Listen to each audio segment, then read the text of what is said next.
कहानी पसंद आए तो लाइक करें और चैनल को भी सब्सक्राइब कर लें। बुद्ध के पास उनका एक शिष्य आया और बौखलाए स्वर में बोला, जमींदार, राम सिंह ने मेरा अपमान किया है। आप सभी चलें, उसे सबक सिखाना होगा। बुद्ध शांतिपूर्वक बोले, प्रियवर, सच्चे बौद्ध का अपमान करने की शक्ति किसी में नहीं होती। तुम इस बात को भुला दो। जब प्रसंग भुला दोगे तो अपमान कहां बचा रहेगा। शिष्य ने दृढ़ता से कहा, उसने आपके प्रति भी अपशब्दों का प्रयोग किया था। आप चलिए तो सही, आपको देखते ही वह शर्मिंदा हो जाएगा और क्षमा मांग लेगा। इससे मैं संतुष्ट हो जाऊंगा। बुद्ध कुछ क्षण विचार मग्न रहे और फिर बोले, अच्छा, यदि ऐसी बात है तो मैं अवश्य ही राम जी के पास चलकर उसे समझाने का प्रयास करूंगा। शिष्य ने आतुर होकर कहा, चलिए, नहीं तो रात हो जाएगी। बुद्ध ने मुस्कुराते हुए कहा, रात आएगी तो क्या, रात के पश्चात दिन भी तो आएगा। यदि तुम वहां चलना आवश्यक ही समझते हो तो मुझे कल याद दिलाना, कल चलेंगे। दूसरे दिन बात आई गई हो गई। शिष्य अपने काम में लग गया और बुद्ध अपनी साधना में लीन हो गए। दोपहर होने पर बुद्ध ने शिष्य से पूछा, आज राम जी के पास चलना है?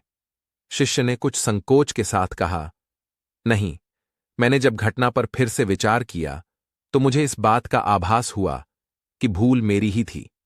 अब राम जी के पास चलने की कोई जरूरत नहीं है। बुद्ध ने मुस्कुराकर कहा, अगर हम तुरंत प्रतिक्रिया देने से बचें तो हमारे भीतर की कटुता समाप्त हो जाती है। शिष्य बुद्ध का आशय समझ उनके प्रति नतमस्तक हो गया। बुद्ध ने समझाया, हर प्रतिक्रिया का समय और स्थान होता है। आवेश में आकर कार्य करने से समस्याएं बढ़ती हैं, परंतु धैर्य और शांति से सोचने पर समाधान निकलता है। शिष्य ने सिर झुकाते हुए कहा, गुरुदेव, आपकी शिक्षा ने मुझे जीवन की एक महत्वपूर्ण सीख दी है।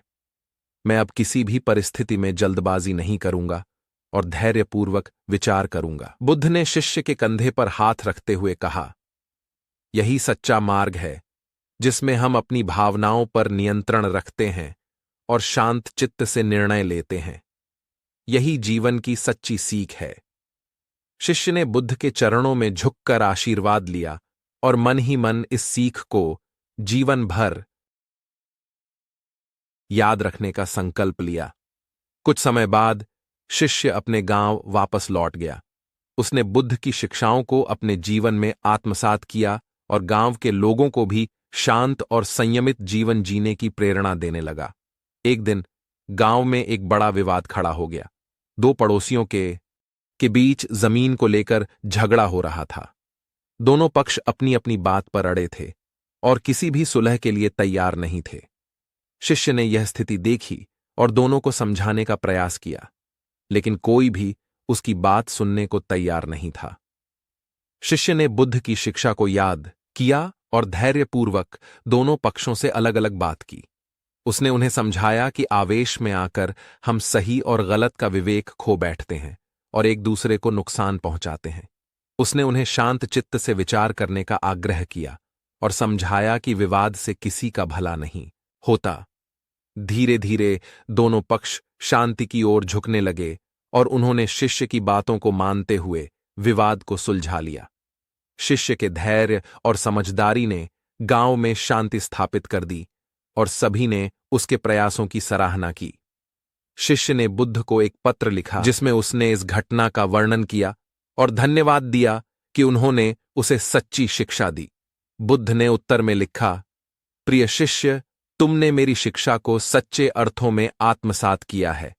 सच्चा बौद्ध वही है जो शांति, धैर्य और समझदारी से अपने जीवन को जीता है और दूसरों को भी इसी मार्ग पर चलने की प्रेरणा देता है।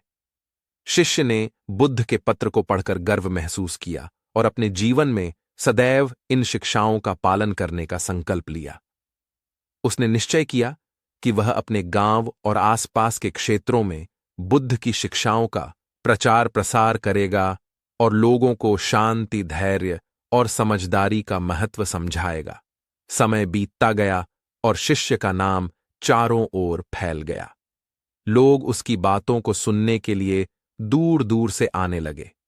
शिष्य ने बुद्ध की शिक्षाओं को अपने जीवन का ध्येय बना लिया और उनकी शिक्षाओं जन जन तक पहुंचाने का कार्य करने लगा।